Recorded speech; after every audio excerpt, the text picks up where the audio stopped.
আসসালামু আলাইকুম ওয়া রাহমাতুল্লাহ।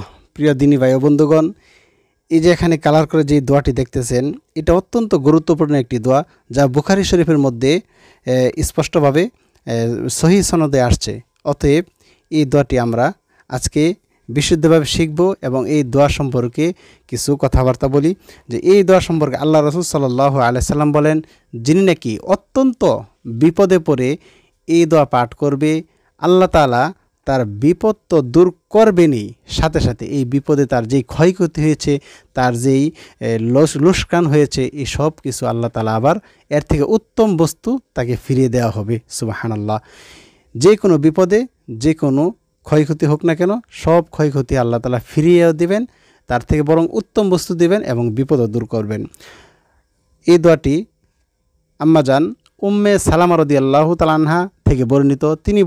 তিনি তার নিজের সম্পর্কে বলেন যে, আমার স্বামী আবু সালামা যখন ইন্তেকাল করলেন, আমি অত্যন্ত দুঃখ বেদনা পাইতেছিলাম।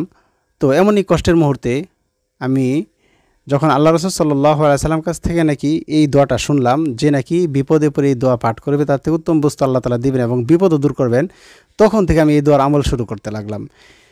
কিন্তু আমি ভাবতাম যে আমার স্বামী অত্যন্ত ভালো মানুষ ছিলেন, আবু সালামা, তিনি খুবই ভদ্র এবং অত্যন্ত মহব্বতের মানুষ ছিলেন, কিন্তু তার থেকে উত্তম স্বামী আর হতে পারে? কিন্তু এই দোয়ার কি পাওয়ার, এই দোয়ার কি বরকত! যেদিন থেকে আমি এই দোয়ার আমল শুরু করতে লাগলাম, আমি আবু সালামার মতো উত্তম স্বামী হারালাম, কিন্তু এই দোয়ার ফলে, এই দোয়ার বরকতে আল্লাহ তাআলা আমাকে এই দোয়ার পাওয়ারে এর থেকে আবু সালামার মতো উত্তম স্বামী হারালাম, তার থেকে উত্তম স্বামী হিসেবে আমাকে স্বয়ং রাসূল সাল্লাল্লাহু আলাইহি সাল্লামকে আল্লাহ তাআলা মিলিয়ে দিলেন। সুবহানাল্লাহ। তাহলে দেখুন এই দোয়ার পাওয়ার কত। সুতরাং আমরা চলুন কথা না বাড়ি, এই দোয়াটা আমরা বিশুদ্ধভাবে সুন্দরভাবে শিখে নিই। আমি প্রথমে এটা একবার সরাসরি রিডিং পড়ব, তারপর শব্দে শব্দে কিছু নিয়মকানুন সহ এটাকে বিশুদ্ধভাবে উচ্চারণ করে ইনশাআল্লাহ পাঠ করব। তো বিশুদ্ধভাবে শিখে নিন, তাওয়াক্কুল করুন আল্লাহর উপর, ভরসা করুন, ইনশাআল্লাহ কোনো মুসিবত থাকবে না, সকল মুসিবত সকল বিপদ দূর হবেই হবে। চলুন তাহলে স্ক্রিনে আমরা দোয়াটি শিখে নিই। ইন্না লিল্লাহি ওয়া ইন্না ইলাইহি রাজিউন। আল্লাহুম্মা আজুরনি ফি মুসিবাতি ওয়া আখলিফ লি খায়রাম মিনহা।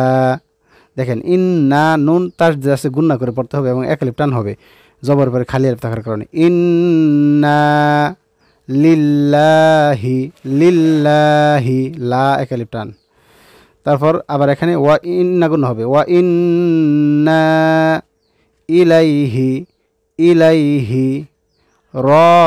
রাজিউন। র জবর পরে খালি আলিফ এক আলিফ টান হবে, রাজিউন। রাজিউন অক্ফ করলে থামলে এখানে তিন আলিফ টান দিয়ে পড়তে, এইভাবে পড়বেন, রাজিউন। আল্লাহুম্মা, আল্লাহ এক আলিফ টান হবে এবং পরবর্তী মিমটি গুন্না হবে মিমে তাজদীদ থাকার কারণে। আল্লাহুম্মা আজুরনি, নি এক আলিফ টান হবে, আজুরনি ফি, ফি এক আলিফ টান হবে, জেরের পরে জজমুলা ইয়া, ফি মুসিবাতি, মুসি এক আলিফ টান, মুসিবাতি ওয়া আখলিফ লি, ওয়া আখলিফ হামজা খ জবর আখ, লাম ফাজের লিফ, ওয়া আখলিফ লি খায়রাম, র মিমকে ধরবে, খায়রাম মিনহা, মিনহা।